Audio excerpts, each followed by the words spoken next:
సంవత్సరం ఇవి మనం తెలుసుకున్నాము.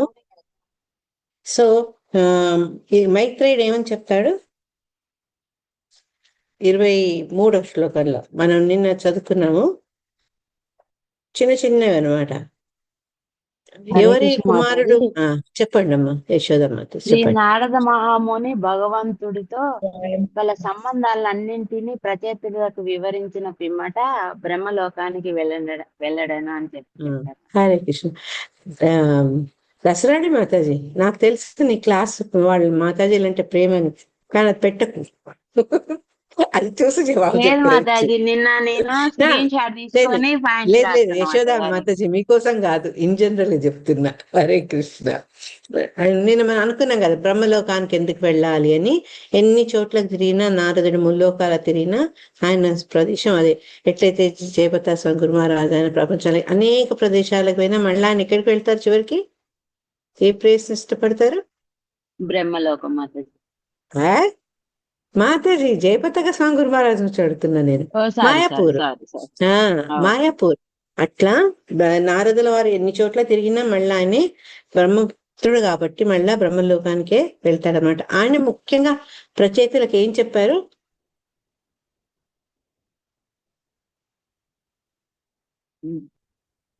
చెప్పండి. అదే మాతది భగవంతునితో గల సంబంధములన్నింటినీ ప్రచేతులకు వివరించిన పిమ్మట బ్రహ్మలోకానికి వెళ్ళి రావడానికి వెళ్ళారు. అవును. నేను ఇంకొక ప్రశ్న అడుగుతా మిమ్మల్ని. మీరు చక్కగా ఫస్ట్ జవాబు చెప్పారు కాబట్టి, భగవంతుడు గల సంబంధములన్నిటినీ అంటే ఏం విషయాలు చెప్పారు అక్కడ? భక్తుల మధ్య కర్మలుని. హరే కృష్ణ. ఇంకా కూడా చెప్పారు మాతది. చెప్తున్నా సర్వవ్యాపకుడైన నారాయణ చెప్తాం కదా అక్కడ. భగవంతుడు సర్వవ్యాపకుడు, ఆయన నుంచే భౌతిక శక్తులు వస్తున్నాయి, గుణాలన్నీ ఆయన నుంచే వస్తున్నాయి, ఇవన్నీ నేర్చుకున్నాం కదా. అంటే భగవంతుడికి సంబంధించినవన్నీ అవన్నీ మనకు కూడా సంబంధించినవి కాబట్టి ఆ రెండు అది చెప్తారనమాట. చెప్తూ ఇంకో ఇంపార్టెంట్ పాయింట్ శిలా ప్రభుపాద ఏం చెప్పారంటే, అవన్నీ విన్నప్పుడు శుద్ధ భక్తుడు, విశుద్ధ భక్తుడు అంటే ప్యూర్లో ఇంకా ప్యూరెస్ట్ అనమాట, ఆ విశుద్ధ భక్తుడి నుంచే మనము కృష్ణ కథ వినాలి అని చెప్తున్నారు. మరి మనం విశుద్ధ భక్తులం కావం కదా, మరి ఇంకోటి చెప్తామా అంటే ప్రతి ఒక మాటను పట్టుకుంటే అది వివిధ సందర్భాల్లో వివిధ రకాలుగా చెప్పబడుతుంది. అట్లని మనం ఆ పర్ఫెక్షన్కి రానంత మటుకు మనం ఎవరికి చెప్పము అంటే అది మనం రాలేము. జన్మ జన్మలు ఎంత అవస్థ పడితే, ఎంతో ప్రయత్నాలు చేస్తే ఆ స్థితికి వస్తావు. కాబట్టి దానికోసం వెయిట్ చేయొద్దు. Each one preach one. శిలా ప్రభుపాద వారు ఏం చెప్పారు? ప్రతి ఒక్కరు నీకు తెలిసిన ఇంకో విషయాన్ని, నీకు తెలిసిన విషయాన్ని ఇంకోళ్ళకి చెప్పు. అదనమాట. 24వ శ్లోకంలో ఈ ప్రచేతులకు భగవంతుడి పట్ల ఇంకా అనురక్తి ఎంత కలిగింది?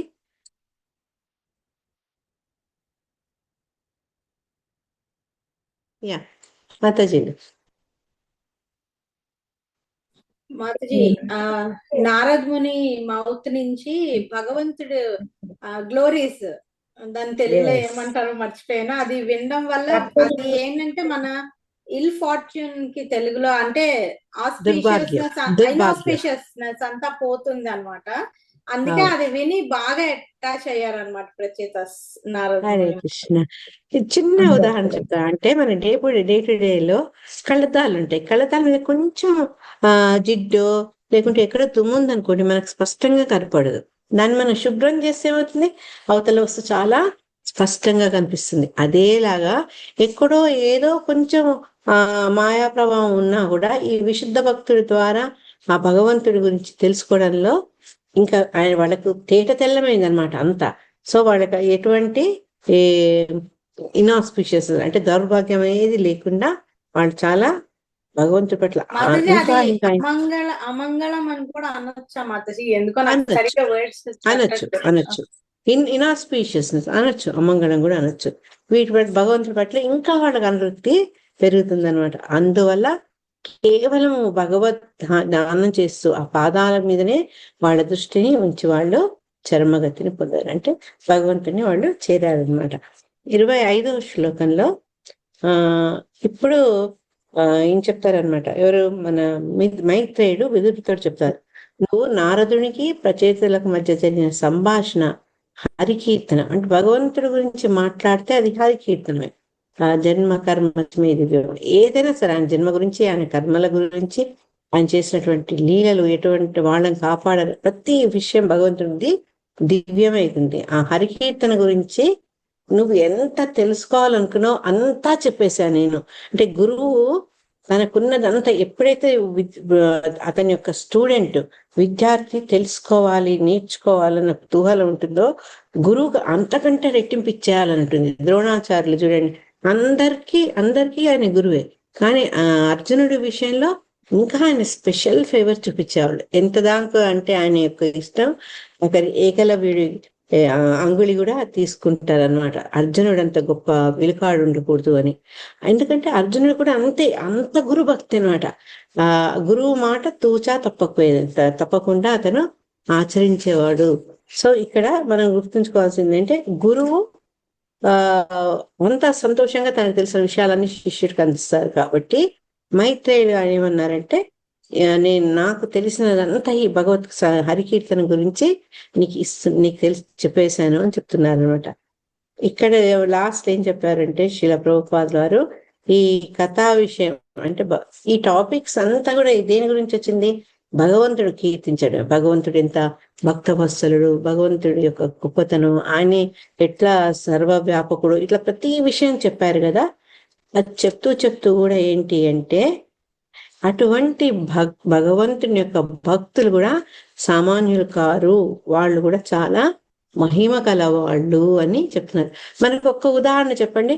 నారదుడిని మనం భగవాన్ అన్నాం కదా, ఎందుకన్నాం? అంత మహిమాన్వితుడు, ఎంత గొప్ప భక్తుడు, అంత మహిమ కలవాడు కాబట్టి నారదుడిని భగవాన్ తోటి సమమైనటువంటి స్థానాన్ని ఇచ్చాం. అట్లని భగవంతుడు అయిపోలేదు, కానీ దాదాపుగా ఆ లెవెల్కి వచ్చారనమాట ఆయన. ఎందుకంటే ఎప్పుడు భగవంతుడిని తలుస్తూ ఆయన కీర్తిస్తూ ఆయన తన హృదయంలో పెట్టుకున్నాడు కాబట్టి భగవంతుడితో సమానుడు అని చెప్పారు. శ్రీల ప్రభుపాద అది చెప్తున్నారు. ఈ భగవంతుడికి ఎట్లా మహిమ ఉందో భక్తులకు కూడా అలాంటి మహిమే ఉంటుంది అని చెప్పారు అనమాట. నెక్స్ట్ 26 అంటే అయిపోయింది, సారీ 27లో ఇది చెప్తారు. ఎవరు? మైత్రేయుడిని ఫస్ట్ నారదముని గురించి ప్రియవ్రతుడు కూడా నారదముని చెప్పింది విని ఆయనే ధరణిని పాలించేందుకు నియుక్తమయ్యాడు అని. ఇదేవారు చెప్తున్నారు? శుకదేవ గోస్వామి చెప్తున్నారు అనమాట. ఆయన ఏం చెప్పారు అంటే, మనం ఇంతసేపు స్వయంభవ మనం మొదటి సంతానమైన ఉత్తానపాదుడు అతని యొక్క వంశస్థుల గురించి తెలుసుకున్నాము. రెండవ కొడుకైనటువంటి ప్రియవ్రతుడు గురించి నీకు వివరంగా చెప్తాను, వినమని చెప్తారనమాట. అది మనం నెక్స్ట్ స్కందంలో నేర్చుకోబోతుంటాం. దీంట్లో కూడా మనకి ఏం తెలిసిందంటే ప్రియవ్రతుడిని కూడా ప్రోత్సాహపరిచింది, ఉపదేశం ఇచ్చింది మళ్ళా నారదుల వారే అన్న సంగతి మనం తెలుసుకోవాలన్నమాట. అతను చాలా రాజ్యపాలన చేసి గొప్ప ఐశ్వర్యవంతుడు. ఆయన భౌతిక సంపదలు వీళ్ళందరూ కూడా ఏంటంటే, మనం చాలా మంది రాజుల ఉదాహరణ చూస్తే వాళ్ళు మొదటికే వాళ్ళ పాలనను కానీ వాళ్ళ వైవాహిక జీవితాన్ని త్యజించలేదు. చాలా తక్కువ మంది అట్లాంటి వాళ్ళు కనిపిస్తారు. అంటే వాళ్ళ ధర్మాన్ని, గృహస్థ ధర్మాన్ని నిర్వర్తించి తగిన సమయం ఆసన్నమైనప్పుడు అన్నిటినీ ఒక కాలుతో ఒక బంతిని తగినట్టుగా సకల ఐశ్వర్యాలు, బాంధవ్యాలు అన్నింటిని వదులుకొని వాళ్ళు భగవద్ధ్యానానికి వెళ్ళిపోతారు. మనం కరదామముని చూసాము. తర్వాత ఈ 4th కాంటోలోనే అనేక మంది రాజులను ఆ రకంగా చూసాం.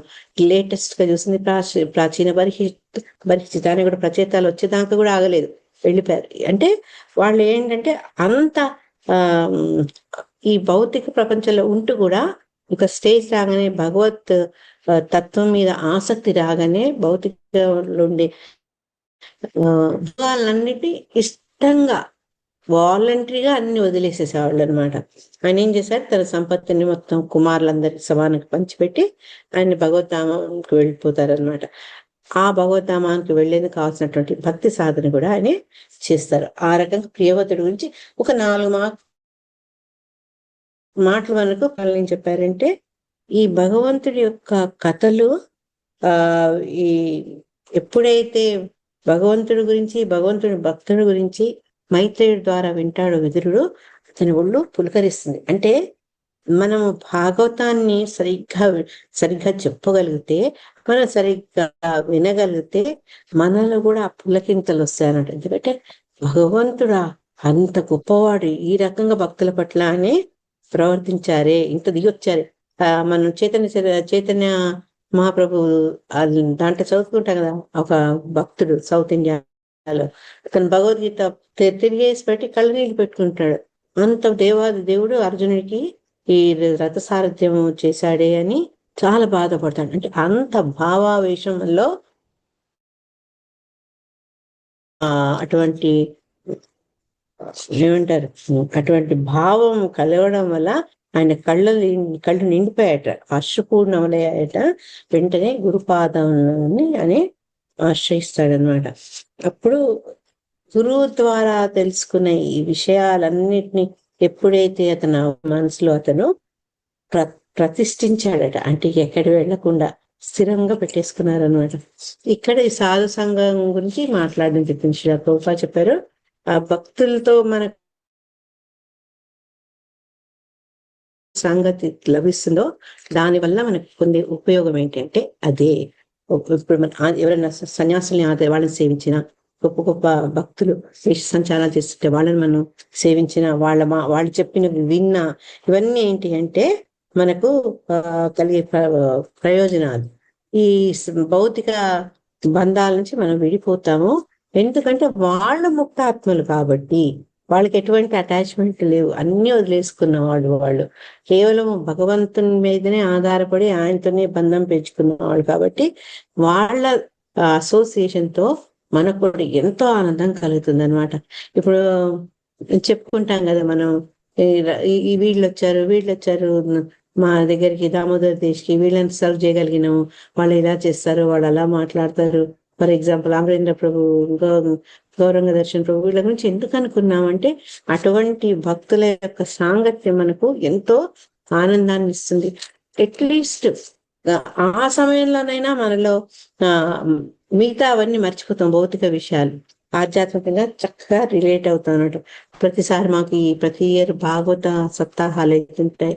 ఆ సమయంలో అందరు భాగవతాన్ని తాగుతుంటారు, తింటుంటారు అనమాట. అది మంచి అవకాశం.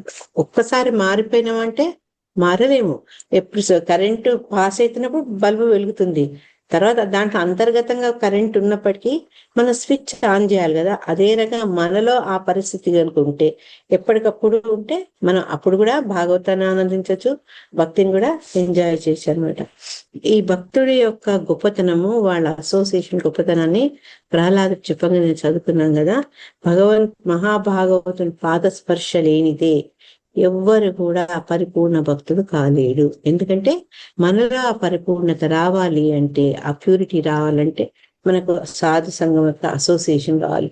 ఇదే సందర్భంలో 7th క్యాంటోలో నాకు ఎగ్జాక్ట్ శ్లోక గుర్తులేదు, ఆ పర్పోర్ట్లో ఆయన చెప్తారు. అసలు 3 విషయాలు మనకు చాలా ఇంపార్టెంట్. ఒకటి వైష్ణవ పాదధూళి, తర్వాత వైష్ణవుల యొక్క పాదాలను కడిగి తీసుకుంటారు కదా, ఇది దాన్ని చరణామృతు. మూడోది ఏంటంటే దాన్ని ఏమంటారమ్మా, మహా తీసుకుంటాం కదా వాళ్ళు తినే ఉచ్చిష్టం.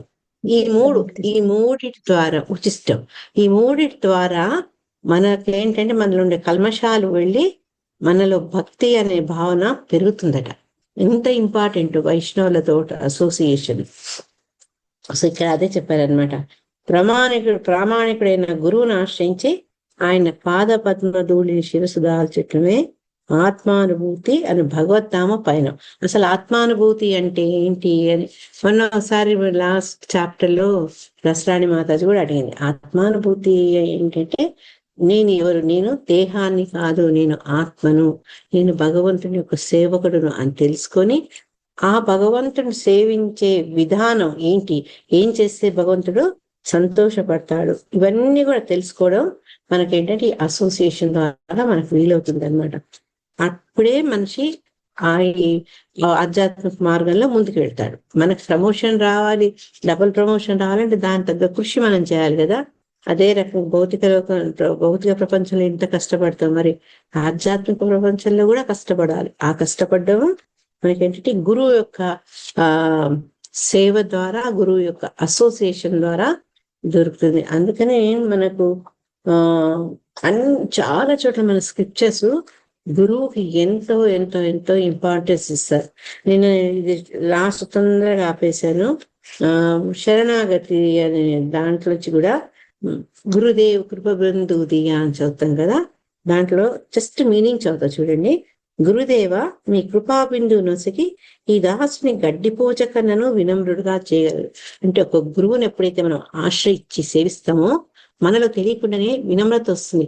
మళ్ళీ అహంకారం ఉంటే గురువు ఒక కరుణ మనకు లభించదు.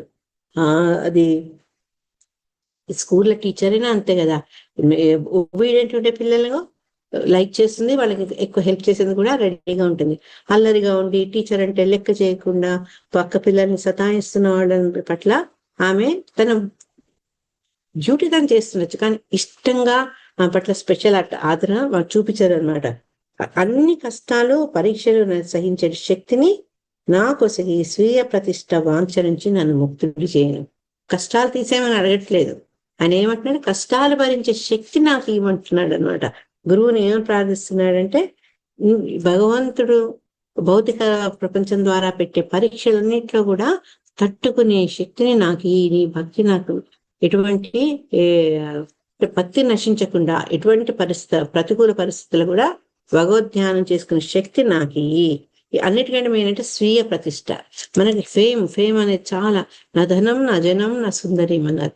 ఎప్పుడైతే జనం అంటూ మన చుట్టూ చేరుతారో ఆ భజన క్రియ మొదలవుతుంది.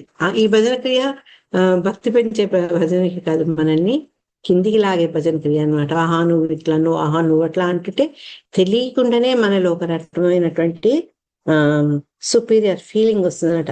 స్వీయ ప్రతిష్ఠ, నేను చాలా గొప్పవాడిని అనుకునే ఆ భావన నుంచి నన్ను ముక్తిని చేయని ఎంత చక్కగా అడుగుతున్నా అంటే గురువుని, అంటే గురువు మీద అంత విశ్వాసం, ఇవన్నీ ఆయనే చేయగలడు, ఆయన బోధన ద్వారా ఆయన మార్గదర్శకత్వం ద్వారా నాకు ఇవి చేయగలుగుతాడని ఒక శిష్యుని యొక్క సంపూర్ణ భావన.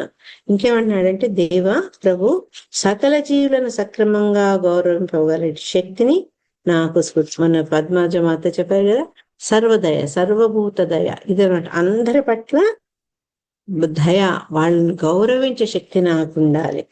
కేవలం అప్పుడే నేను గొప్ప పారవశ్యంతో హరినామం కీర్తించగలను, నా అపరాధాలని క్షమించడం. అంటే మనలో కల్మషాలు ఉంటే, మనలో మలినాలు ఉంటే, మలినాలంటే ఈ భౌతికత్వం అనేటువంటిది, నేను నాకంటే ఎవరు గొప్పవాళ్ళు కాదు, అట్లాంటి అహంభావం ఇవన్నీ ఉంటే ఏంటంటే నామం శుద్ధం రాదన్నమాట. శుద్ధనామం చేయాలి అంటే మనలో ఫస్ట్ ఈ మలినాలన్నీ పోవాలి. ఇవన్నీ కూడా నేను చేయగలను, భగవంతుడి నుంచి ప్రార్థించాలి అంటే నువ్వు నన్ను ఈ అపరాధాలు చేయకుండా కాపాడాలి. గురువునే ప్రవేశిస్తున్నాడు. మళ్ళీ ఇక్కడ కూడా ఏమంటున్నాడంటే, నాకు నీ కృప ఎప్పుడు వస్తుంది గురుదేవా అని అడుగుతున్నారు. ఎందుకంటే నేను హీనుని, పతితుడిని, శక్తి లేదు, అజ్ఞాని, శక్తి బుద్ధిహీన అమియాతి దీన అని చెప్తున్నాడు. అందుకని దయచేసి నన్ను ఉద్ధరించి నీ శిష్యుడిగా చేసుకోమని శిష్యుడు ప్రార్థిస్తున్నాడు అనమాట. ఆఖరికి ఏంటంటే, అసలు నీకు శిష్యుడిని అయ్యేందుకు నాకేమైనా అర్హత ఉందా అని నేను చూసుకుంటే ఏమీ లేదు నాకు అని చెప్తున్నారు అనమాట. సారయుతం ఏదిగును నాకు కనపడదు. కనుక నేను ఇంత ఫాలెన్ సోల్, మన వాళ్ళు చాలా రెగ్యులర్ గా వాడే పదం I'm fallen soul, I'm fallen devotee అంటుంటారు కదా. ఆ పతిత స్థితిలో ఉన్నా కాబట్టి నేను తప్పకుండా నీ కరుణ నాకు కావాలి. అంటే నేనున్న ఈ స్థితి నుంచి నన్ను ఉద్ధరించాలి అంటే నీ కరుణ నాకు కావాలి. ఒకవేళ నువ్వు నా మీద కరుణ చూపలేదనుకో, కరుణా నా హోయిలే కాందియా కాందియా ప్రాణనా రాఖీవో ఆరా, నీ కరుణ నాకు లభించకపోతే, నువ్వు నన్ను కరుణించకపోతే నేను ఏడుస్తూ నిరంతరం ఏడుస్తూ, అదొక్కసారి కాదు, నిరంతరం ఏడుస్తూ నా ప్రాణాలను వదిలిపెడతాను అని ఇక్కడ గురువుని ఆశ్రయిస్తున్నాడు. ఈ రకంగా ఒక గురువుని ఆశ్రయించి వాళ్ళ ద్వారా భక్తిలో పరిపూర్ణత రావడం ఎంత ఇంపార్టెంటో మనకు 28వ శ్లోకంలో ప్రహ్లాదుడు చెప్పిన దాని గురించి శిలా ప్రభుపాదుల పరపుట్ల చెప్పారు. మహాభాగవతుని పాద స్పర్శ లేనిదే ఎవ్వరు పరిపూర్ణ భక్తుడు కాదు. మనం ఉదాహరణ శిలా ప్రభుపాదుల వారిని చూసాం, నిన్న కూడా అనుకున్నాం. ఆయన ఎటువంటి ప్రదేశానికి వెళ్ళారు, ఎటువంటి వ్యక్తులతో కలిసి తిరిగారు. అయినా ఆయన యొక్క గొప్పతనం కారణంగా ఇప్పుడు మనకి ఎంతో మంది వర్తమాన ఆచార్యులు దొరికారు. ప్రపంచమంతా కూడా కృష్ణ చైతన్యం ప్రసారం చేయబడింది. దానికి కారణం ఏంటంటే శుద్ధ భక్తుడు, మహాభాగవతుడు ఆయన ఎప్పుడు పాపం క్లెయిమ్ చేసుకోలేదు. తన ఈ చేసినంత ఇంత గొప్ప ఫీట్ ని, అంటే ఈ గొప్పతనాన్ని అంతా కూడా ఆయన ఎప్పుడు తనకు తాను ఆపాదించుకోలేదు. గురువుకు, తర్వాత భగవంతుడికే చెప్పారంట. వాళ్ళ కారణంగా, మా గురువు కారణంగానే ఇవి చేయగలిగాను. మా గురువు కారణం చేతిలో కొన్ని డబ్బులు పెట్టుకొని వెళ్ళిన మనిషి మళ్ళా రిటర్న్ వచ్చేటప్పటికి అనేక మంది శిష్యులు, తర్వాత అనేక ఇస్కాన్ మందిరాలు కూడా స్థాపించి మరి ఆయన ఇండియాకి తిరిగి వచ్చారు. సో ఇవంతా కూడా ఆయన ఎప్పుడు కూడా తన గొప్పగా చెప్పుకోలేదు. అటువంటి మహాభాగవతులను ఆశ్రయించినందుకు మన అదృష్టం ఏంటంటే ఆ పరంపరలో మనం అడుగు పెట్టాం. సో మనకు ఈజీగా ఈ భక్తిలో ముందుకు వెళ్లేందుకు ఈ గురువుల ద్వారా మనకు అంటే మెయిన్ రాజా మార్గం ఏర్పరచబడింది అనమాట. ఇంకా విదురుడు చెప్తున్నాడు, ఇగో ఇక్కడ కూడా మళ్ళీ అదే చెప్తున్నారు. విదురుడు కూడా ఈరోజు ఎందుకు అనుకోకుండా వైష్ణవి పాడడం గురువు గురించే పాడింది. మనం మాట్లాడుకునేది కూడా గురువు గురించి. ఆ గురువు ఒక గొప్పతనం విదురుడు చెప్తున్నాడు అనమాట. సోయమధ్య మహాయోగిన్ భవతా కరుణాత్మనా దర్శితస్తమసః పారో యత్ర కించన గో హరి. హరే కృష్ణ. హరే కృష్ణ మాతాజీ. చదవండి మాతాజీ. ప్రణామ సమ్మ. విదుర ఉవాచ so ఆయమద్య మహాయోగిన్ భవతా కరుణాత్మనా దర్శితస్తమసః Paro దర్శితస్తమసః. Mataji sorry, దర్శితస్తమసః. Okay, దర్శితస్తమసః Paro యత్ర కించన go Hari. Shri విదురుడు పలికెను, ఓ మహాయోగి, భక్త శ్రేష్ఠ, నీ నిర్హేతుక కరుణ వలననే ఈ అంధకారమయమగు జగత్తు నుండి బయటపడుటకు నేను కొంచెం పైకనండి.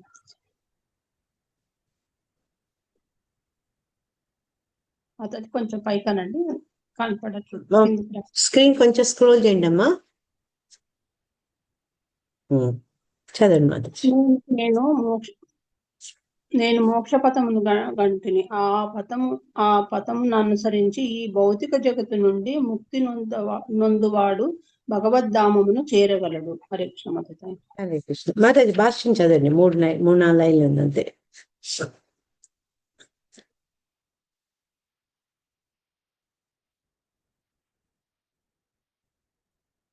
రాధమాతాజీ చదవండి. మ్యూట్ లోకి వెళ్ళారు. మాతాజీ. హరే కృష్ణ. సారీ మాతాజీ. ఈ భౌతిక జగత్తు తమహ అంధకారం అని పిలువబడగా ఆధ్యాత్మిక జగత్తు ప్రకాశం అని పిలువబడును. ప్రతి ఒక్కరూ అంధకారము నుండి బయటపడి ప్రకాశమన జగత్తునకు చేరుటకు యత్నింపవలెనని వేదములు ఆదేశించినవి. ప్రకాశమాన జగత్తును గూర్చిన సమాచారము ఆత్మదర్శి అయిన మహాత్ముని కరుణచే లభించగలదు. మనుజుడు లౌకిక కోరికల నుండి విడిపడి ముక్తాత్మునితో సాంగత్యము నేర్పినప్పుడు భగవద్ధామ పదము స్పష్టముగా కాగలదు. హరే కృష్ణ మాతాజీ. Hare Krishna. Thank you. So ఇక్కడ 3 విషయాలు చెప్తున్నారు. ఒకటి ఏంటంటే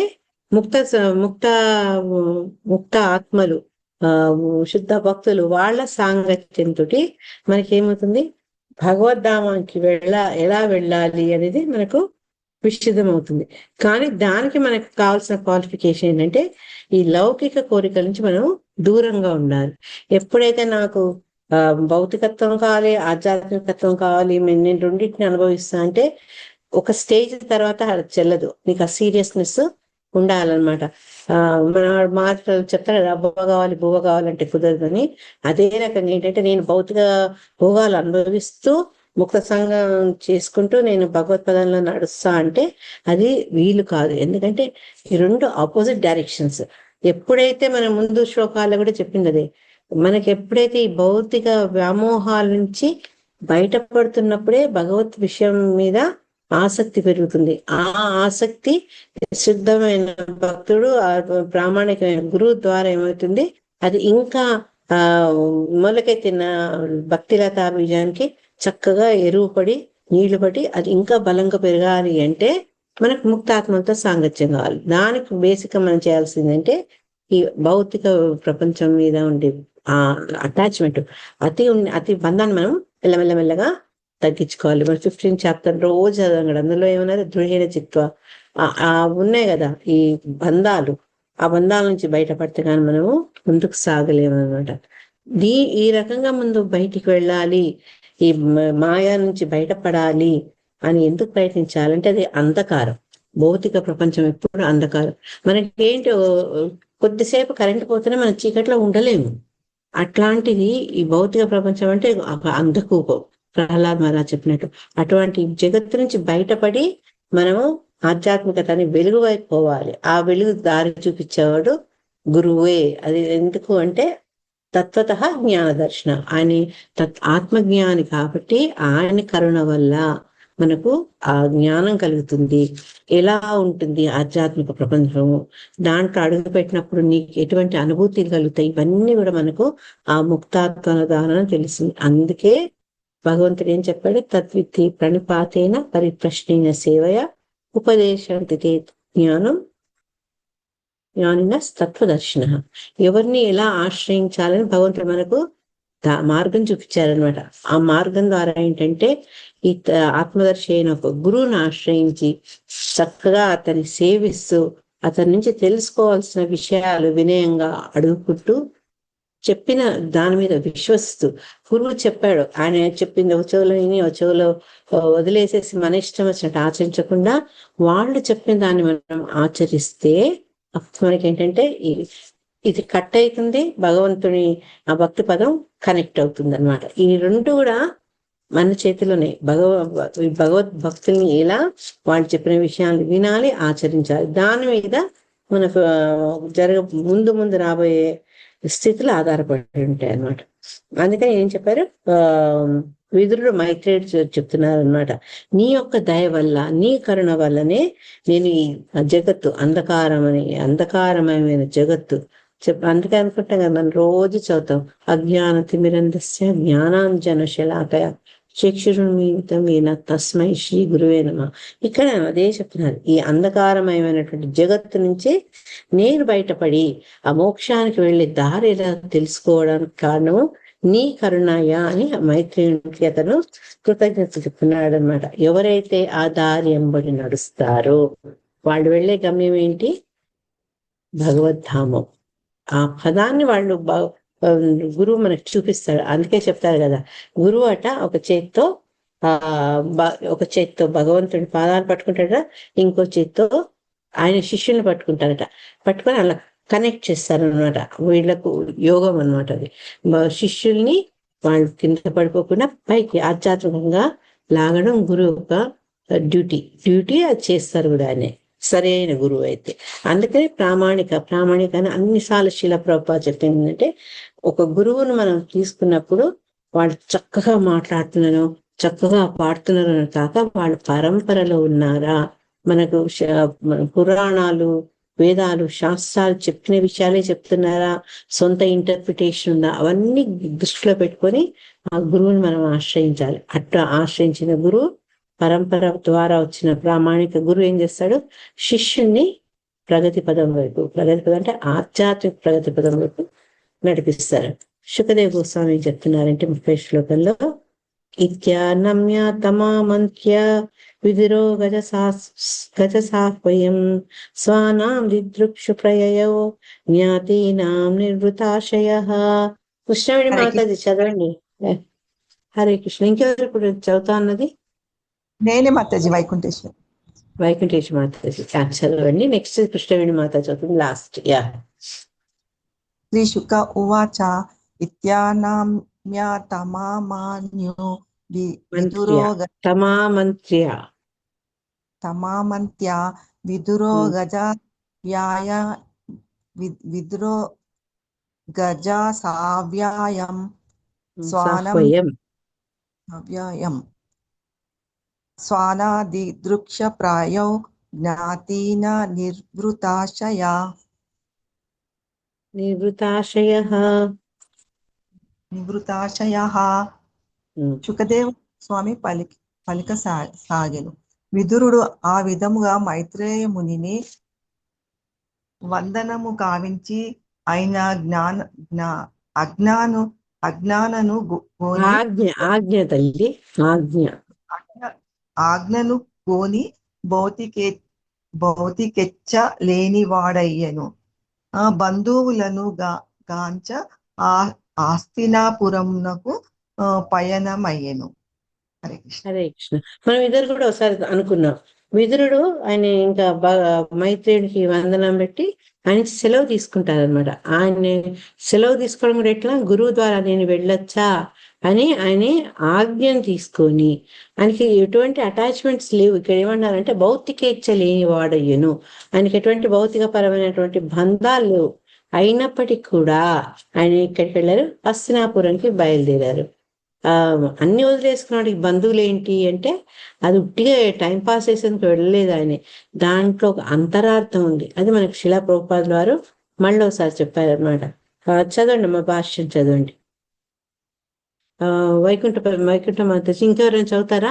మనకు తొందర అందరికి అవకాశం వస్తుంది. చదవండి. సాధు పురుషుడు తన బంధువులను చూడగోరినప్పుడు దాని వెనుక ఎటువంటి భౌతికమైన కోరిక ఉండదు. కేవలము వారి లాభము కొరకై అతడు ఉపదేశము నొసగగోరును. విదురుడు కురువంశమునకు చెందినవాడు. బంధువులందరూ కురుక్షేత్రమున నశించిరని తెలిపినప్పటికీ తన జ్యేష్ఠ సోదరుడగు ధృతరాష్ట్రుని అతడు చూడగోరెను. అతనిని మాయాబంధము నుండి విదురుడు ఉద్ధరింపగోరెను. విదురుని వంటి సాధు మహాత్ముడు తన బంధువులను నేగినప్పుడు వారిని మాయాబంధము నుండి ఉద్ధరించవలెననియే కోరియుండు. ఆ విధముగా విదురుడు గురుదేవునకు వందనమిడి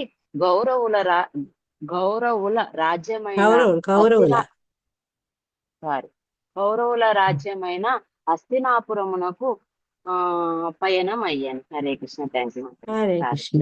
యాక్చువల్ శిలా ప్రభుపాద పర్పోటే సెల్ఫ్ ఎక్స్ప్లెనేటింగ్ అని మనకు విషదంగా అర్థమైపోతుంది వెంటనే. కానీ నాకు చిన్న డౌట్ ఉంది. కొందరు సాధు పురుషులు బంధువుల్ని చూసినందుకు వెళ్తే ఎటువంటి ఉద్దేశంతో వెళ్ళరు, ఒక మంచి సదుద్దేశంతోనే వెళ్తారని, వాళ్ళ నుంచి ఏది కోరరు. కానీ కొన్ని సందర్భాల్లో బంధువుల్ని మనం వెళ్ళినప్పుడు, వాళ్ళని పరామర్శించినప్పుడు, వాళ్ళని దర్శించుకున్నప్పుడు లోపల ఒక మోటివ్ తో వెళ్తాం మనం. ఇప్పుడు మనవాడు కూడా పలానా వాడికి ఇంకెవరో తెలుసా, అతని ద్వారా సిఫారసు చేయించుకుందాం, అంతదాకా వాడితో మాట్లాడము, వాళ్ళని ఎప్పుడు పిలవము, రాకపోకలు ఉండవు. కానీ ఎప్పుడైతే పని పడుతుందో అప్పుడు వెంబడే వాడు గుర్తుకొస్తాడు, పలానా వ్యక్తికి ఆయనతో చాలా ఫ్రెండ్షిప్ ఉంది, ఇతనితో చెప్పిద్దాం. ఇది ఈ భౌతిక జీవితంలో మనం చేసే లావాదేవీలు. మనం ఇద్దరు కూడా చదువుకున్నాము. ఒక వ్యక్తి ఇట్లే భౌతిక పరమైనటువంటి కోరికలతోటి ఎప్పుడూ గౌరవించని బంధువును ఆశ్రయిస్తాడు. ఆ బంధువు కృష్ణుడు. ఈతను ఎవరై ఉంటారు? భౌతిక పరమైన కోరికలతో ఆశ్రయించిన వాడు. Yes, perfect. ఎప్పుడు వెళ్తాడు దుర్యోధనుడు? యుద్ధం ముందు సైనింగ్ కావాలని హెల్ప్ కోసం. కరెక్ట్. యుద్ధం అంతదాకా యాదవుడు ఇది అదే అని హేళన చేసిన వాడు యుద్ధం వస్తుందని మళ్ళీ తనకు పనిపడింది కదా, అందుకని వెళ్తాడు అక్కడికి. ఈ సామాన్యంగా భౌతిక ప్రపంచంలో లావాదేవీలు అట్లే ఉంటాయి. కానీ సాధు పురుషుడు ఏంటంటే, ఇప్పుడు మనకు ఎన్నోసార్లు వింటాం మనం, మన ఆచార్యుల యొక్క పేరెంట్స్కి ఒంట్లో బాగాలేకపోతే వాళ్ళు వెళ్ళి అక్కడ వాళ్ళని సేవ చేసేందుకు ఏముంది, డబ్బు పెట్టి ఎవరితోనే చేయించవచ్చు. వీళ్ళు ఎందుకు స్వయంగా వెళ్తారు? సన్యాసాశ్రమం నుండి ఎందుకు వాళ్ళ పేరెంట్స్ సేవ చేసేందుకు వెళ్తున్నారంటే, ఆఖరి గడియల్లో వాళ్ళ ద్వారా తల్లిదండ్రులకు కృష్ణ నామాన్ని గుర్తు చేసేందుకు, భగవంతుడిని గుర్తు చేసేందుకు. వాళ్ళలో కొంతమంది భక్తులు ఉంటారు, కొందరు అభక్తులు ఉంటారు. ఆ భక్తులను భక్తి మార్గం వైపు నడిపించేందుకు ఆ రకంగా వాళ్ళ బంధువుల దగ్గరికి వెళ్తుంటారు. పూజ జయపతాక స్వామీరాజు వెళ్ళారు, బీబీ గోవింద స్వామీరాజు వెళ్ళారు. ఇట్లా చాలా మటుకు వాళ్ళు పూర్వాశ్రమం వదిలేసినప్పటికీ కూడా వాళ్ళ పేరెంట్స్ ని సర్వ్ చేసేందుకు వాళ్ళు వెళ్ళేవాడు. ఎందుకంటే అక్కడ కూడా ఆ కృష్ణ భక్తిని ఇచ్చేందుకే, ఒక సదుద్దేశంతోనే గాని అక్కడ ఏదో లబ్ధి పొందాలని కాదు. ఆ అయితే విదురుడికి ఆల్రెడీ యుద్ధం అయిపోయిందని తెలుసు. విదురునికి ఆ న్యూస్ ఇలా తెలిసింది, మనం ఫస్ట్ లో చదువుకున్నాం. గుర్తుందా ఎవరికైనా? ఎవరి ద్వారా తెలుస్తుంది మాతాజీ ఈ ఉద్ధవుడి యుద్ధం ద్వారా తెలుస్తుంది. హరే కృష్ణ. పర్ఫెక్ట్ రవిశేషి మాతాజీ. ఉద్ధవుడి ద్వారా తెలుస్తుంది. ఒక చాప్టర్ అంతా ఉంది కదా, ఉద్ధవుడు ఆయన తలుచుకుంటాడు, విదురుడు ఆయన తలుచుకుంటాడు భగవంతుడి గురించి, వాళ్ళ వీలర్ గురించి, వాళ్ళ కళ్ళ నుంచి పూర్ణాలు వస్తుంటాయి. ఇవన్నీ మనం ఫస్ట్ క్యాంటోలో చదువుకున్నాం. సో ఫస్ట్ క్యాంటోలో, సెకండ్ క్యాంటోలో, ఫస్ట్ క్యాంటోనే అనుకుంటా. ఈ రకంగా ఏంటంటే విదురుడికి ఆల్రెడీ తెలుస్తుంది. కానీ ఎందుకు వెళ్ళారు అంటే, మనకు ఫస్ట్ క్యాంటో భాగవతం చెప్పినట్టు ధృతరాష్ట్రుడు వాళ్ళ పెద్దన్న గారు ఇంత జరిగినా కూడా ఇంకా ఆయన ఆ రాజ్యంలోనే అట్లే ఉన్నారు. ధర్మరాజు యొక్క చేతి భిక్షను తీసుకుంటూ ఆ రాజభవనంలో ఉన్నాడు. ఆయనను ఈ నుంచి బంధ విముక్తిని చేయాలి, భక్తి మార్గ పదం వైపు నడిపించాలన్న ఉద్దేశంతో విదురుడు హస్తినాపురంకే వెళ్తాడనమాట. ఆఖరి శ్లోకం. ఏతజ్జః శృణుయాత్ రాజన్ రాజ్ఞాం హర్యార్పితాత్మనాం ఆయుర్ధనం యశస్వస్తి గతిమైశ్వర్యమాప్నుయాత్. ఇది ఫలశ్రుతి. కృష్ణ మాతాజీ. హరే కృష్ణ మాతాజీ. హరే కృష్ణ. చదవండి అమ్మా. ఏతజ్జశృణుయాద్రాజన్ రాజ్ఞాం హర్యర్పితాత్మనాం ఆయుర్ధనం యశస్వస్తి గతిమైశ్వర్యమాప్నుయాత్. ఓ రాజా, దేవదేవునికి సంపూర్ణ శరణాగతులైనట్టి ఆ రాజుల చరిత్రమును శ్రద్ధతో వినిన వారు దీర్ఘాయువును, ధనమును, యశస్సును, శుభమును, చరమముగా భగవద్ధామమును చేరడి మహదవకాశమును సునాయాసముగా పొందగలరు. హరే కృష్ణ. ఇంకా చదవాల మాతాజీ? చదవండి. శ్రీమద్ భాగవతంలోని ప్రచేతసులకు నారదుని ఉపదేశము అను చతుర్థ స్కందమునందలి 31వ అధ్యాయమునకు భక్తి వేదాంత భాష్యము సమాప్తము. హరే కృష్ణ. ఈ రాజుల గురించి ఎందుకు తెలుసుకోవాలని మనం చెప్పుకున్నాం కదా. భగవంతుని భక్తుల గురించి తెలుసుకోవడం చాలా మంచిది మనకు. ఒకటేమంటే ఇక్కడ మెటీరియల్ గా చెప్తున్నారు, దీర్ఘాయు వస్తుంది, ధనం వస్తుంది, యశస్సు వస్తుంది, శుభం వస్తుంది.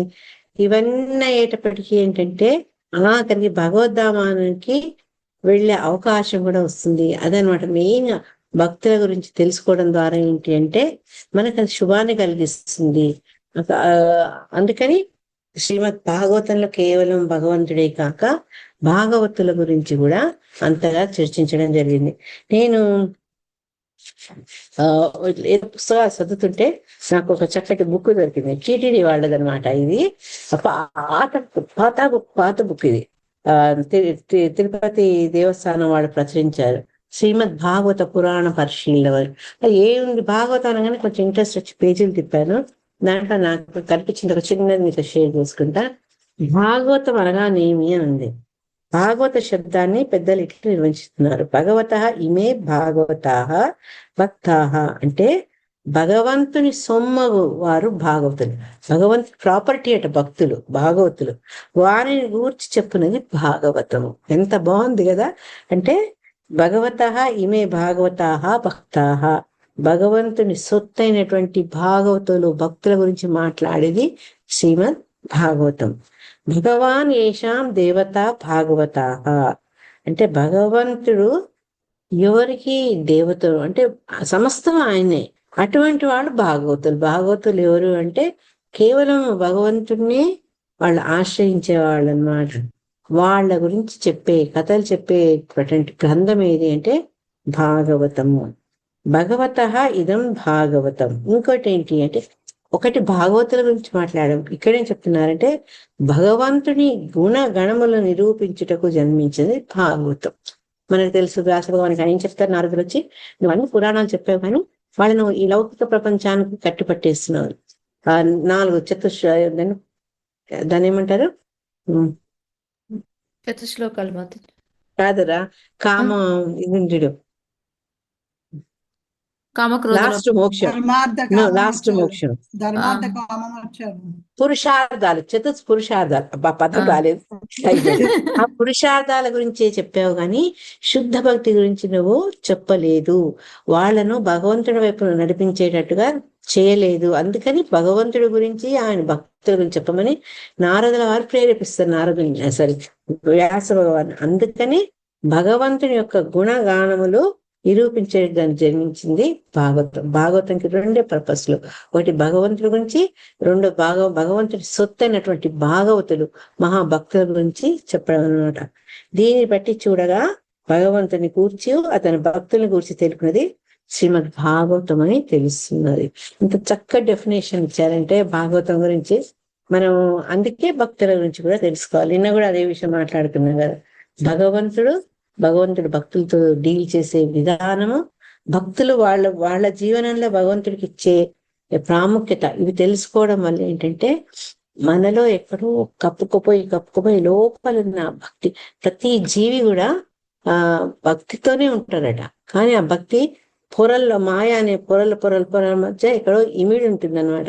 ఈ తరచుగా భాగవతుల గురించి, భగవంతుడి గురించి వినడం వల్ల ఏమైతుంది అంటే క్రమంగా ఆ భక్తి లత బీజం అంకురిస్తుంది. అందుకని మనం వీళ్ళ గురించి వినాలి. విన్న భాగవతుల గురించి మనం ఏది విన్నామో దాని నుంచి మనం స్ఫూర్తి పొందాలి, ఇన్స్పిరేషన్ పొందాలి. అందుకని శ్రీమద్ భాగవతంలో భగవంతుడు ఆయన భక్తుల గురించి 12 స్కందాల్లో చర్చించబడింది అనమాట. హరే కృష్ణ. సో ఈ రకంగా మనం నా ప్రచేతులకు నారదుడు ఏ రకంగా ఉపదేశించాడు, భగవత్ పథం వైపు నడిపించాడో తెలుసుకుందాం. హరే కృష్ణ. ఎల్లుండి మనకు సాటర్డే సండే లేదు కదా, మండే నేను రసాయని మాత 1-8 శ్లోకాల్లో ప్రచేతులు ఇంటి నుంచి వెళ్ళిపోవడము, వాళ్ళు జాజలి మహర్షి ఉన్న ప్రదేశానికి వెళ్ళి పశ్చిమ తీరంలో, సముద్ర తీరంలో ధ్యానం చేస్తుంటారు అనమాట. ఆ సమయంలో నారదుల వారు అక్కడికి వస్తారు. నారదుల వారికి సముచితమైనటువంటి మర్యాదలు చేసి ఆయన కుశల ప్రశ్నలు వేసి తర్వాత భగవంతుడి గురించి తెలుసుకునే ఆసక్తిని, ఇంకా జ్ఞానం ఇవ్వమని వాళ్ళు అతను ప్రార్థిస్తారు. ఎందుకు అని మనకు డౌట్ రావచ్చు. మొన్న లాస్ట్ చాప్టర్ లోనే భగవంతుడితో అంత సంభాషించిన వాళ్ళకు మళ్ళీ ఎందుకు అంటే ఇది కంటిన్యూషన్ అనమాట. 30వ అధ్యాయంలో భగవంతుడు ఏం చెప్తాడంటే, వీళ్ళ యొక్క తపస్సు ఫలించినందుకు మీరు అనేక వేల సంవత్సరాలు రాజ్యాన్ని భోగభాగ్యాన్ని అనుభవించి తర్వాత విరక్తి చెంది మీరు భగవద్ధామం వైపు ప్రయాణం చేస్తారని చెప్తారు. ఆ సమయం వస్తుంది. అందుకని వాళ్ళు ఏమంటారంటే, ముందు శివుడు చెప్పినవి తర్వాత భగవంతుడు స్వయంగా చెప్పినవి కూడా మేము ఈ సంసారం అనే బంధనాల నుండి మర్చిపోయామేమో, మళ్ళా మాకు జ్ఞానభిక్ష పెట్టండి అని వాళ్ళు నారదుడిని అడుగుతారు అనమాట. నారదుల వారికి మహా సంతోషం భగవంతుడి విషయాలు చెప్పాలంటే. అందుకని ఆయన ఏం చేస్తారంటే 9వ శ్లోకం నుంచి 14 దాకా భక్తి అనేది ఎంత ముఖ్యం, భక్తి సాధన వల్లనే ఏ యోగ సాధనతో సాధించలేని అన్ని కూడా భక్తి ద్వారానే పరిపూర్ణంగా సాధించవచ్చు. అటువంటి భక్తి ఎవరికి చేయాలి, ఎవరి గురించి అయితే భగవంతుడి గురించి చేస్తామో ఆ భగవంతుని విశిష్టత ఏంటి, ఆయనలో ఉండే గుణగణాలు ఏంటి, అవన్నీ కూడా ఆయన చక్కగా వర్ణిస్తూ చెప్తారనమాట. చెప్పి భగవంతుడిని పూజించితే అందరినీ పూజించినట్టే, అన్ని యోగాలు చేసినట్టే అనే విషయాన్ని నొక్కి చెప్తారు. అందుకని ఈ అధ్యాయంలో వచ్చే ఈ తరోర్మూల ఉంది కదా, అది ఎంత ఇంపార్టెంట్ అంటే మన భాగవతంలో అనేక సార్లు శిలా ప్రభుపాదులు దాన్ని చెప్తుంటారనమాట. అంటే భగవంతుడిని పూజిస్తే, ఆయన తృప్తిపరుస్తే ఆటోమేటిక్ గా అందరూ దేవతలు కూడా ఆనందపడతారు. యథా తరోర్మూల నిషేచన, అది గుర్తించుకోవాలి మనం. తర్వాత ఈ భగవంతుని యొక్క మొత్తం ఆయన యొక్క విశేషతను చెప్పుకుంటూ ఆయన్ని ప్రత్యక్షంగా పరోక్షంగా కూడా ప్రతీది సృష్టిలో రావడానికి కారణం, ఉనికి కలిగి ఉండడానికి కారణం ఆ భగవంతుడే అన్న విషయాన్ని మళ్ళా నొక్కి చెప్తారనమాట. చెప్పి భగవంతుడు ఎందుకు అందరికంటే పూజనీయుడు అన్న విషయాన్ని కూడా శ్రీనాథుల వారు చెప్తారనమాట. ఎందుకు చెప్తారు అంటే, ఈ మనం ఏవైతే ప్రకృతిపరమైన గుణాలు ఇవన్నీ చూస్తుంటాం కదా, అవన్నీ కూడా భగవంతుడి నుంచే ఉద్భవిస్తాయి, మళ్ళీ భగవంతుడిలోనే లీనమవుతాయి. ఈ చూసే భౌతిక ప్రపంచం అంతా కూడా భగవంతుడి కారణంగానే ఆయన యొక్క అధ్యక్షతలో ప్రకృతి వల్ల సృష్టించబడుతుంది, మళ్ళా విలీనమవుతుంది భగవంతుడు అని చెప్తూ సూర్య భగవానుడితోటి భగవంతుని యొక్క గొప్పతనాన్ని సామ్యం ద్వారా చెప్తారనమాట. చెప్తూ భగవంతుని యొక్క గొప్ప లక్షణాలు, ఆయన ఎటువంటి భక్త వాత్సల్యత ఉంటుంది, ఇవన్నీ చెప్పి భక్తుల గురించి చెప్తారనమాట. ఏ ఏ లక్షణాలు మనలో ఉంటే అప్పుడు భగవంతుని మనము సేవించగలము. తర్వాత మనము ఆ భగవంతుని మన భక్తి ద్వారా సేవించి సంతుష్టి పరుస్తే భగవంతుడు మనతో ఏ రకంగా వ్యవహరిస్తాడు, ఆదాన ప్రదానం చెప్తుంటారు మన వాళ్ళు ఎప్పుడు. అంటే భక్తుల పట్ల భగవంతుని యొక్క రెసిప్రొకేషన్, ప్రతిస్పందన ఎలా ఉంటుంది అనే విషయాన్ని కూడా ఈ అధ్యాయంలో చెక్ చేశాను అనమాట. ముఖ్యంగా భక్తిలో ముందుకు వెళ్ళాలంటే మనకు కావాల్సింది ఏంటి అంటే మనలో ఈర్ష్యాభావం మనలో ఉండకూడదు. అందరి పట్ల సమత్వం, సర్వభూత దయ. అందుకే 8 రకాల పుష్పాల్లో సత్యం ప్రథమం పుష్పం అని చెప్పుకుంటూ సర్వభూత దయా పుష్పం అంటారు. అంటే భగవంతుడికి ప్రీతికరమైన పుష్పాల్లో ఈ భూత దయ అనేది చాలా. ఒక పక్క నువ్వు భక్తి చేస్తూ ఇంక పక్క అన్య జీవుల్ని అన్య వ్యక్తుల్ని మనం హింసిస్తే మానసికంగా, మాటతో గాని చేతితో గాని అది భగవంతుడిది ఆమోదించడు. కాబట్టి మనకు కావాల్సిన సర్వభూత దయ, తర్వాత ఇంద్రియ నిగ్రహం. ఆ 8 పుష్పాల్లో పుష్పం ఇంద్రియ నిగ్రహం అని కూడా వస్తుంది.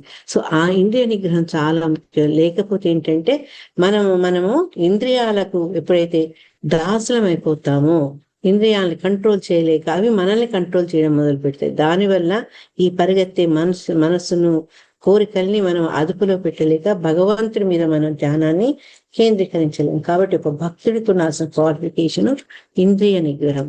మూడోది ఏం చెప్పారంటే ఉన్నదాంతో సంతృష్టి పడ్డాం. ఎప్పుడైతే నాకు కావాలి కావాలి కావాలి అనుకున్నవాడు వాడికి ఎప్పుడు ఆనందం ఉండదు. ఎందుకంటే ఇంకెవరికో ఏదో వచ్చేటప్పటికి వీడి కడుపులో మండుతుంటుంది, ఇంకెవరికో మంచి మార్కులు వస్తే వీడికి బాధ, ఇంకెవరికో ప్రమోషన్ వస్తే వీడికి బాధ. ఎందుకంటే మనకు ఆ తృప్తి పడ్డం అనేది ఉండదు మనలో. అందుకని ఈ భక్తుడు కావాల్సింది ఏంటంటే ఎటువంటి పరిస్థితిలో ఉన్నా సంతుష్టి చెంది ఉండాలి. సంతుష్ట సతతం యోగి అని భగవద్గీతలో చెప్పినట్టు ఇట్లా చేసి భగవంతుడిని ఎప్పుడు మనసులో నిలుపుకొని ధ్యానించే వాళ్లకు భగవంతుడు దాసుడు అవుతాడు అని చెప్పి వాడు అంటే భక్తుడు ఆర్థిక పరంగా అతను పేదవాడైనప్పటికీ కూడా అటువంటి శుద్ధ భక్తులకు భగవంతుడు ఇష్టంగా తను బందీ అవుతాడు, దాసుడు అవుతాడు. అదే సమయంలో అన్ని గొప్ప మంచి పుట్టుక, జ్ఞానము, అందము, కీర్తి ఇన్ని ఉన్నప్పటికీ కూడా భగవంతుని యొక్క భక్తుని ఎవరైతే అవమానిస్తారో, అహంభావంతో ప్రవర్తిస్తారో అటువంటి వారి యొక్క సేవల్ని భగవంతుడు అందుకోడు. ఈ చదువుతుంటే నాకు సడన్గా మళ్ళా జగన్నాథ యొక్క మహిమల గురించి చెప్తుంటే ఒకటి వస్తుంది కదా. ఒక వర్తకుడు వెళ్ళి నేను ఎంత అంటే అంత ధనాన్ని ఇస్తాను నేను జగన్నాథుడికి, కానీ కండిషన్ ఏంటంటే నేను ఇచ్చిన ధనరాశిని ఒక్క రోజులో ఖర్చు పెట్టాలి అంటారు. అప్పుడు పూజారులకు అర్థం కాదు ఏం జవాబు చెప్పాలో. వాళ్ళు అప్పుడు ప్రధాన పూజారి జగన్నాథుడికి విన్నవించుకుంటే ఆయన చెప్తాడనమాట, సరే ఈ అహంభావైన వర్తకుడిని నాకు ఒక తాంబూలం ఇవ్వమనండి అంటారు. అంతేనా స్వామి, తాంబూలమా? అతనికి ఏం కష్టం అనుకుంటారు వీళ్ళు. ఆ తాంబూలంలో ఒక ముత్యం కావాలి, ఆ ముత్యం గజముత్యమై ఉండాలి. అది ఎన్నో ఏనుగుల్లో ఏదో ఒక ఏనుగు తలలో ఉంటుందట అది. అటువంటిది కావాలని చెప్పబడేటప్పటికీ ఈ ఎవరైతే ధనంతో గర్వితుడైతాడో ఆ వ్యాపారికి ఎంబడే బుద్ధి వస్తుందన్నమాట. అరే నేను భగవంతునితోనే అహంభావంతో ప్రవర్తించాని అని. అంటే భగవంతుడు అట్లాంటి వాళ్ళను ఆదరించరు, వాళ్ళ పూజలు ఆయన స్వీకరించారు అనమాట. ఎవరైతే పూర్తి అకంచనలో, ఎవరికైతే విషయ వ్యామోహాలు లేవో, ఎటువంటి బంధాల మీద మోహం లేదో అటువంటి వాళ్ళు నిరుపేదలైన వాళ్ళ నుంచి ఆనందంగా వాళ్ళు చేసే పూజల్ని భగవంతుడు తీసుకుంటాడు చెప్తున్నారు అనమాట. భగవంతుడిని పూజించడమే సంపూర్ణ మన జీవనానికి, అది పరమావధి. ఎవరినో కాకుండా కేవలం భగవంతుడిని మనము ఆశ్రయించాలి అని చెప్పి అటువంటి భగవంతుణ్ణి మనము అంత పరిపూర్ణుడు, అంత గొప్పవాడైనటువంటి భగవంతుని కేవలం మనం భక్తి ద్వారానే ఆయన్ని సంతుష్టిపరచవచ్చు. ఇంకో ఉదాహరణ మనకు తులాభారంలో సత్యభామ తనకున్న నగల్ని తన వేరే తోటికోడల నగలన్నీ పెట్టినా కూడా కృష్ణుడు పైకి లేవడు. ఎప్పుడైతే రుక్మిణీమాత ప్రదక్షిణ చేస్తూ భగవంతుని పూజిస్తూ ఒక తులసి దళం పెట్టేటప్పటికి ఆ తులసి దళం బరువైతుంది, అక్కడ భక్తి భారం అవుతుంది అనమాట. భగవంతుడు తనను దానికి లొంగిపోతారు. ఈ రకంగా ఏంటంటే అంత మహిమానుతుడైన భగవంతుడిని మనము మనవాణ్ణి చేసుకోవాలంటే భక్తి ద్వారానే అది వీలవుతుంది. దీనికి ఇవే చెప్పారనమాట, ఫేవరబుల్ క్వాలిటీస్. భగవంతుడికి మనం ప్రియుడం కావాలి అంటే మనలో ఉండాల్సినటువంటి ఆ లక్షణాలు మనకి అధ్యాయం ద్వారా చెప్పడం జరిగింది. ఆయన ఎంత భక్తుల పట్ల వాత్సల్యం అంటే ఈవెన్ లక్ష్మి గాని దేవతలు గాని దేవతలకు పూజించే లక్ష్మి లాంటి వాళ్ళ ప్రభావాన్ని కూడా ఆయన లెక్క చేయరు. భగవంతుడు తన భక్తులకు అంత ప్రాధాన్యత ఇచ్చి స్వయంగా అతను వాళ్ళకు దాసుడు అవుతాడు. ఇది భగవంతుడికి భక్తుల మధ్య ఉండే సంబంధం, పరస్పర అవినాభావ సంబంధం గురించి చెప్తారనమాట. అటువంటి భగవంతుడి గురించి తెలుసుకున్న భక్తుడు ఇంకెవ్వరిని ఆశ్రయించకుండా కేవలం భగవంతుడినే ఆశ్రయిస్తాడు అని 22వ శ్లోకంలో చెప్తారనమాట. Which grateful person will not worship lord. ఎవరైతే భగవంతుడు తన పట్ల భక్తుల పట్ల వ్యామోహం కలిగి ఉంటాడో అది తెలుసుకున్న వ్యక్తి భగవంతుని ప్రేమించకుండా సేవించకుండా ఉండలేడు. అంటే భక్తు భగవంతుడినే సేవిస్తారు అని. తర్వాత మనం మైత్రేయుడు ఈ సంభాషణ ఆయన ముగించి నారదుల చెప్తారు. ఫస్ట్ నారదుల వారు రచయితలకు బోధించి ఆయన వెళ్ళిపోతారు బ్రహ్మలోకానికి. ఆయన ద్వారా జ్ఞానం పొంది ఇనుమడించినటువంటి ఉత్సాహంతో వీళ్ళు ఇంకా ముందుకు వెళ్ళి భగవద్ధామానికి వాళ్ళు వెళ్ళిపోతారు అని చెప్పారనమాట. చెప్పి ఈ రకంగా నేను నీకు నారదులు రచయితల యొక్క సంవాదం వాళ్ళ యొక్క సంభాషణ తెలుసుకోవాలని కుతూహలం ఉన్నందువల్ల నాకు తెలిసిందంతా నీకు చెప్పాను అని చెప్తారనమాట గురువు గారు.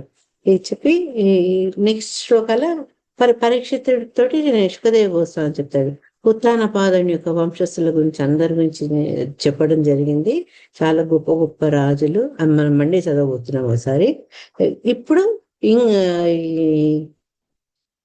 మా స్వయంభూ మనకు 2వ కుమారుడు అంటే ప్రియవ్రతుని గురించి అతని వంశస్థుల గురించి తెలుసుకుందాము.